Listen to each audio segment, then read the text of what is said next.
This is the Qtv Nightly News, which is also on Q Radio 103.3 FM, and I'm Jacqueline Collie.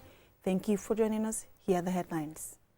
As Dr. Omar Ali Toure's 4-year tenure as president of the ECOWAS Commission comes to an end, we examine the key achievements and milestones of his leadership since assuming office in 2022. The Ministry of Environment, Climate Change and Natural Resources on Tuesday held a national validation workshop for the Gambia's third Nationally Determined Contribution NDC 3.0. Forestry experts are calling for stronger efforts to protect and restore the Gambia's forest cover, warning that continued deforestation could intensify the impacts of climate change. Voters in Guinea-Bissau head to the polls on Sunday to decide on sweeping constitutional changes that would significantly expand presidential powers. In international news, Tanzania's Vice President Emmanuel Nchimbe has resigned from office, citing the president's desire to bring about changes in the country's leadership and administrations. Those were the headlines. Coming up next is the news in details.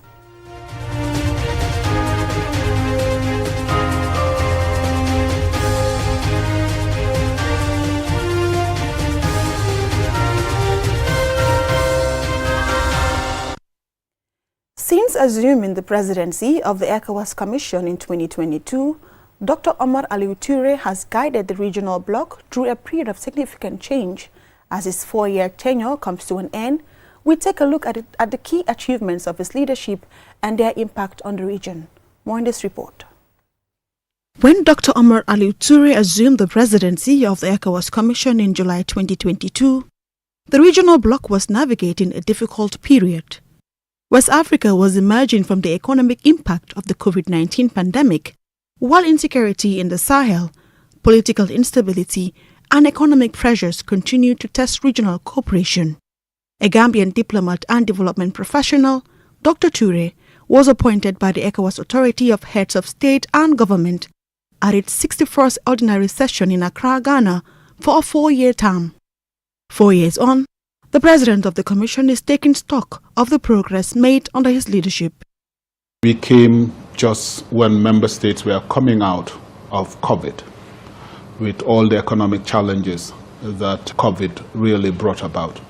So it was a very difficult context.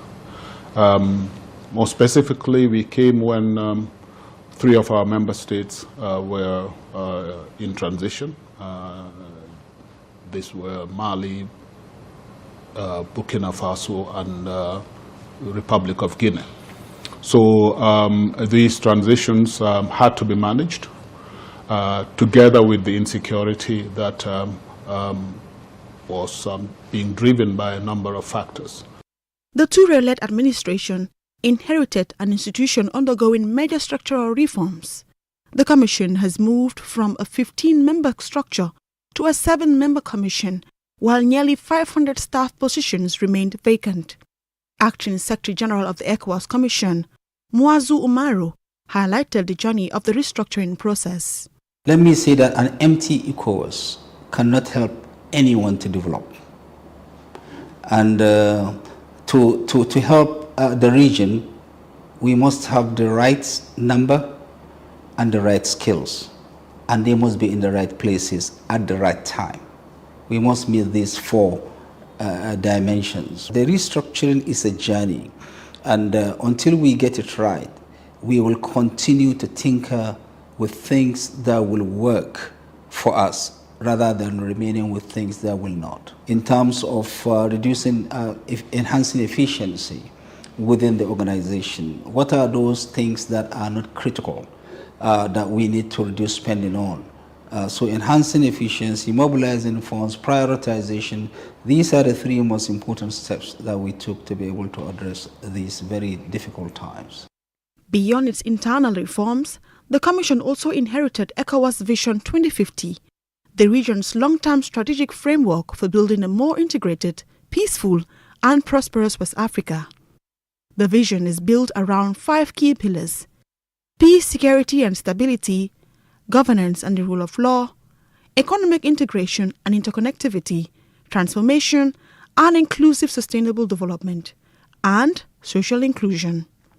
But The period has also been marked by significant challenges, including political transitions, insecurity in parts of the Sahel, and the withdrawal of some member states from the regional bloc.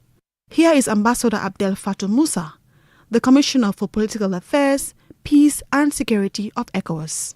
When you talk about military takeovers and the inability of ECOWAS to bring coup leaders back to the fold in ECOWAS, it is just not because of the inability of ECOWAS, its lack of capacity, but also that the world has changed dramatically. Before, there was what you call multilateralism, where there was virtual unanimity on major issues of governance, human rights, and others. Today, we are in a multipolar world, where West Africa is again turning into an arena for competition by the big powers, medium powers around the world. And these also impact seriously on the security calculus in the region. Despite the Sahel states' withdrawal from the regional bloc, Damtian Chinchibida, the Vice President of the ECOWAS Commission, says it's a political separation due to political differences, but the bonds and trading route still remains because challenges like climate change, terrorism, economic development, disease outbreaks do not respect political boundaries. They require regional solutions. Against this backdrop, the Commission says strengthening regional institutions, advancing economic integration, and maintaining peace and stability remain central to its mandate. As Dr. Toure's 4-year term approaches its end, the review therefore offers an opportunity to assess not only what has been achieved, but also the opportunities and challenges that continue to shape the future of regional integration in West Africa. Reporting for Qtv News, I am Jacqueline Koli.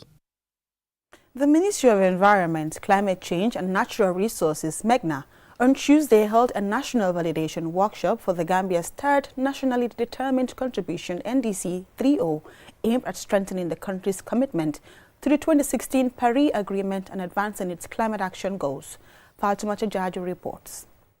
The workshop brought together key stakeholders to review the country's climate targets, strengthen coordination, and identify practical measures to accelerate emission reductions and build resilience to climate change. Lamin Jammeh, the Director of Climate Change at the Ministry of Environment's Climate Secretariat, emphasized the need for multilateralism and climate change. Ansumana Sane, Deputy Permanent Secretary, Ministry of Finance, highlighted the need for financial support in the fight against climate change. Ladies and gentlemen, from the perspective of the Minister of Finance and Economic Affairs, NDC is not simply a climate policy document. It is an economic, investment, and development agenda.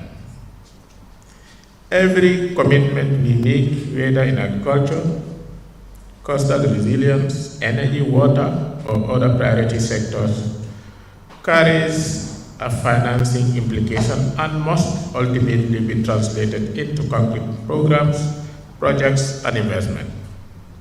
Ibrahim Jawara, Permanent Secretary at the Ministry of Environment, highlights the importance of NDC 3.0. The NDC is more than an international reporting obligation under the Paris Agreement. It should be a practical framework for building a low-carbon, climate-resilient, and sustainable economy. NDC 3.0 provides an opportunity to learn from previous experience, strengthen our ambition, and align our climate commitments with our national development priorities. For Mr. Jawara, NDC 3.0 presents an important opportunity to critically assess the Gambia's climate resilience efforts. I encourage you to critically examine the document. Ask yourself, are our targets ambitious but achievable? Do they reflect our national circumstances and priorities? Are responsibilities for implementation clear? And most importantly, where will the investment come from to deliver these commitments? Ms. Clarine Ovando is the climate advisor at United Nations Environment Programme. Let me reiterate UNEP's commitment to supporting the Gambia throughout this process and the submission of the NDC, but also, most importantly, for the implementation of the NDC over the next 5-year period. Here is Lamin Sadikan, the governor of North Bank region. This document was well crafted, and we all participated in it across the regions. We expect to participate fully to make sure that this document is very well crafted. The Paris Agreement was adopted by 196 parties at the 2015 United Nations Climate Change Conference.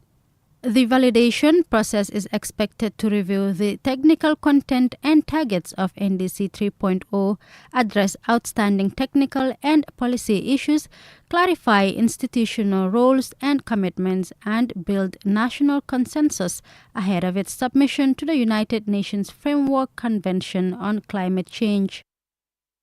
For QTV News, I am Fatoumata Jaju. Forestry experts are calling for stronger efforts to protect and restore the Gambia's forest cover, warning that continued deforestation could intensify the impacts of climate change. They made the call during a tree planting exercise in Marrakech, West Coast region. Usman Jata has more in the story.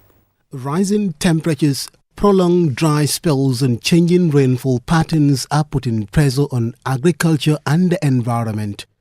For forestry officials, protecting trees is not only about conserving nature, but also protecting livelihoods and helping communities adapt to climate change. According to the National Forest Action Plan 2019-2030, the Gambia's forest cover once comprised over 81% of the total land area in 1946, with more than 60% classified as dense forest, where tree canopies covered most of the ground. However, by 2018, the country had lost more than 53% of its forest cover. The West Coast region, particularly Fonyi, once known for its dense forests and highest annual rainfall, is now experiencing alarming rates of deforestation. The Regional Forestry Officer for West Coast region, Sisawa Sabali, says forests play an important role in regulating the environment. Trees, live on carbon. And what they produce, oxygen, is what we human beings need. Having more trees means absorbing more carbon from the atmosphere. Having more trees means having more oxygen being emitted. The best way to address climate change is to grow trees.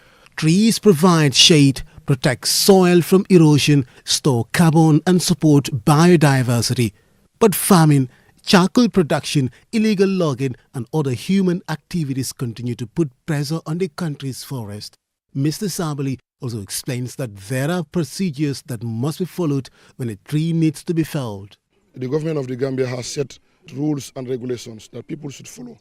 Apply for the felling permit to have that access and fell a tree. After felling the tree, replace it. That's what we want. These trees are here for us, but we utilize them sustainably. Even not the ones we planted, even the natural ones. Let's follow the rules to access them, to be able to acquire them. And after the acquisition, we make sure we restore it. Forests also contribute to the water cycle through transpiration. Trees release moisture into the atmosphere, contributing to cloud formation and influencing rainfall patterns. The head of Information and Data Management at the Department of Forestry, Suleiman M.S. Jan, says the decline in forest resources is a concern in relation to changing rainfall patterns. In 2001, Gambia was registered at 1,600 mm. Research has proven that. So because of why? Because of the deforestation that has taken place. But if we are able to restore back our forest cover, obviously we'll come back to our glory. Forestry officials are urging households to adopt alternative energy sources such as cooking gas to reduce reliance on charcoal. Sabali says this could help ease pressure on the country's forests. A bag of charcoal, will go up to $500. And then you will finish 2 or 3 bags before exhausting 1 bottle of gas. So gas is still cheaper. So we want people to go in for gas. The production of charcoal is very destructive to our environment. Experts say tree planting efforts must go hand in hand with protecting existing forests and ensuring that newly planted trees survive and thrive. They stress that safeguarding the Gambia's forest requires collective action from the government, communities and individuals. Osman Chata, QTV News. We will now go for a commercial break. When we return, we have more local and international news stories, to stay tuned. Important news for prospective pilgrims. Ajib Bank Limited, in collaboration with the Gambia International Airlines (GIA), has officially commenced the collection of deposit payments for the 2027 Hajj pilgrimage. Intending pilgrims planning to perform the holy journey with the nation's premier travel operator can now secure their spots early. The initial deposit required to register for the 2027 Hajj package is $400,000. Payments can be made at any Ajib Bank branch nationwide. After making your deposit, remember to present your bank payment slip to the Gambia International Airlines offices to update your records and finalize your registration. As seats are allocated on a first-come, first-served basis, early registration is strongly encouraged to guarantee your spot for this sacred journey. For further details on registration requirements and account information, visit your nearest Ajib Bank branch or contact the Gambia International Airlines Hajj Secretariat. In today's world, speed matters, but slow internet can hold you back. Now, the future of connectivity has arrived in the Gambia. QCell's Q-Fiber, ultra-fast, ultra-reliable internet designed for the way you live. Stream your favorite shows without buffering. Power your business with seamless video calls.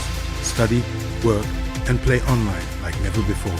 From homes to businesses, QCell Fiber is connecting the Gambia to the future. QCell's Q-Fiber. Get connected today. Call 145 or 300-3779. QCell. We innovate, others follow.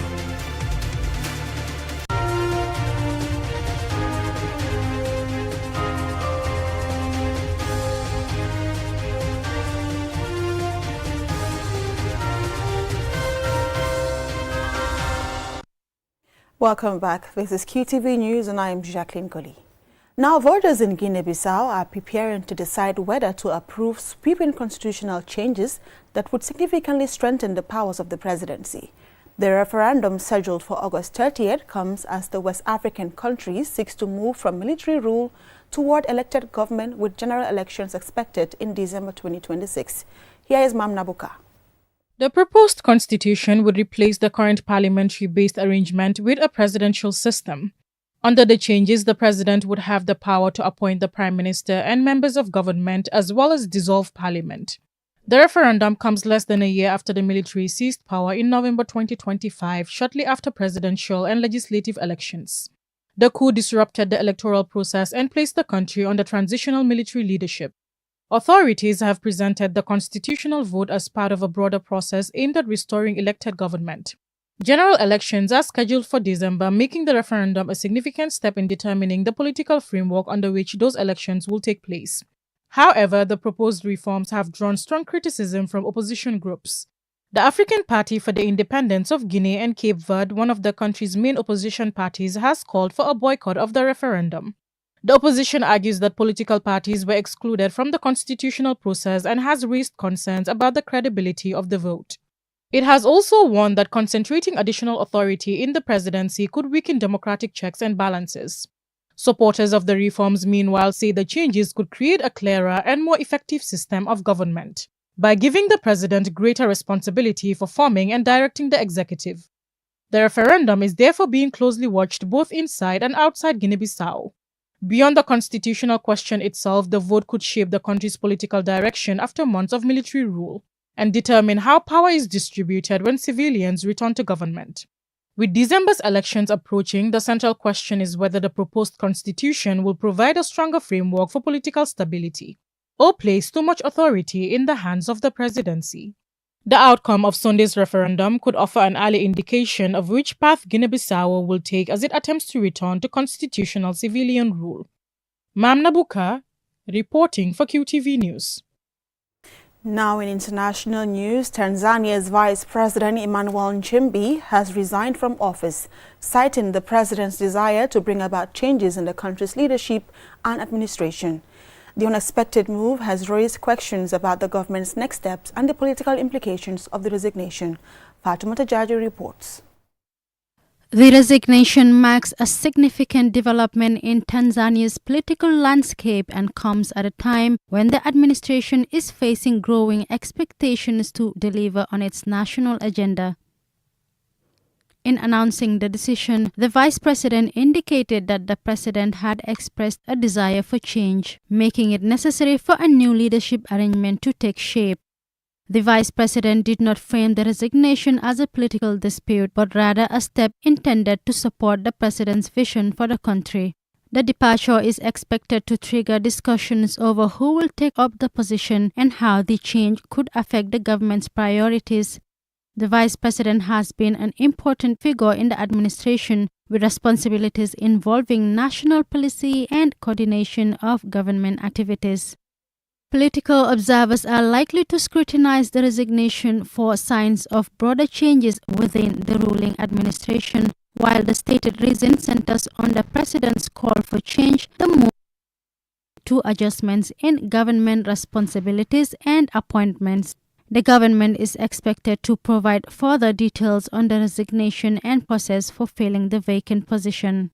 For Tanzanians, the development comes with renewed attention on the direction of the government and whether the leadership change will translate into wider reforms. The vice president's resignation signals a new phase for the administration as the president seeks to reshape the government and strengthen its ability to implement national priorities. For QTV News, I am Fatoumata Jaju. Also in international news, an international police operation targeting organized cybercrime networks linked to West Africa has resulted in dozens of arrests and the identification of hundreds of suspects across 22 countries. Victor Okoro has the details. 58 people suspected of involvement with organized West Africa cybercrime groups have been arrested during a major international crackdown targeting romance scam, investment fraud, and other cyber-enabled financial crimes. Known as Operation Jackal 4, the operation was coordinated by Interpol and conducted between November 2025 and June 2026 across 22 countries and 6 continents. Authorities identified 263 suspects and investigated how criminal networks conducted fraud and moved illicit money across borders. Interpol said operation focused on networks including Nigerian-based Black Axe Group, which is linked to cyber-enabled financial fraud worldwide. Investigators also uncovered the growing use of sextortion, including cases involving minors as young as 14. Many scams reportedly targeted retirees in English-speaking countries through romance schemes and fraudulent investment opportunities. South Africa recorded some of the most significant results. Police raided 7 locations in Johannesburg linked to a syndicate allegedly involved in romance and investment scam. The raids resulted in 39 arrests, the seizure of about $2.67 million, and freezing of 257 bank accounts. Preliminary arrests were also reported in Argentina, Italy, and Romania, while Interpol provided intelligence sharing, cross-border coordination, and specialist training for money laundering investigations. The agency warned that these networks are involved in crimes beyond online fraud, including serious and violent offenses. Operation Jackal 4 follows Operation Jackal 3 in 2024, which resulted in about 300 arrests linked to Black Axe and affiliated groups.